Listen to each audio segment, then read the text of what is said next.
লকডাউনৰ ফলত বন্ধ হৈ আছে সকলো যান বাহনৰ চলাচল। ফলত ইয়াৰ লগত জড়িত কৰ্মচাৰীসকলৰ বন্ধ হৈ পৰিছে উপাৰ্জন। এই অসহায় মটৰ শ্ৰমিকসকলৰ কাষত থিয় দিছে গোলাঘাট সন্মিলিত মটৰ পৰিবহণ সন্থা।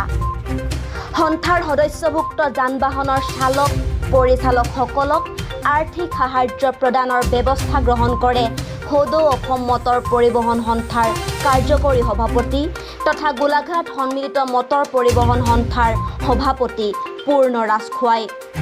এই পদক্ষেপক সঁহাৰি জনাই সন্থাৰ অন্যতম সদস্য পৰীক্ষিত দত্ত, নাম্বৰ ক্লাবৰ সভাপতি পৰাগ শইকীয়া, আইন উপদেষ্টা পাৰ্থজিৎ বৰাৰ লগতে গোলাঘাট জিলা ছাত্ৰ সন্থাৰ সভাপতি নিৰঞ্জন সোণোৱাল আৰু মেৰাপানী সন্মিলিত মটৰ পৰিবহণ সন্থাৰ সভাপতি যোগেন গগৈয়ে গোলাঘাট আৰু মেৰাপানীৰ গমাৰিগুৰিত সৰ্বমুঠ ৩৩০ জন চালক পৰিচালকক আজি আৰ্থিক সাহায্য আগবঢ়ায়।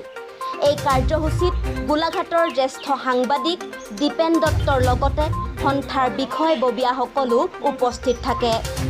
মটৰ পৰিবহণ সন্থাৰ পদক্ষেপক প্ৰশংসা কৰিছে বিভিন্নজনে।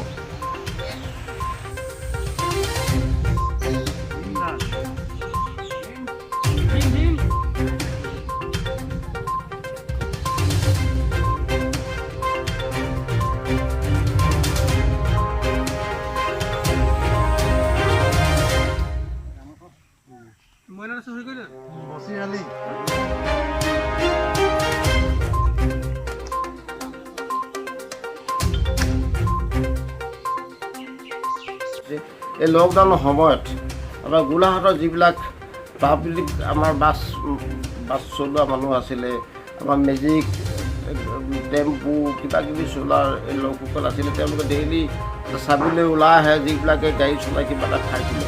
সেই মানুহবিলাকে আমি এতিয়া এই মতে গম পাইছোঁ যে তেওঁলোকৰ একদম নিম্ন নৈমিত্তিক বস্তু এটা কিনিবলৈ তেখেতসকলৰ পইচা নাই।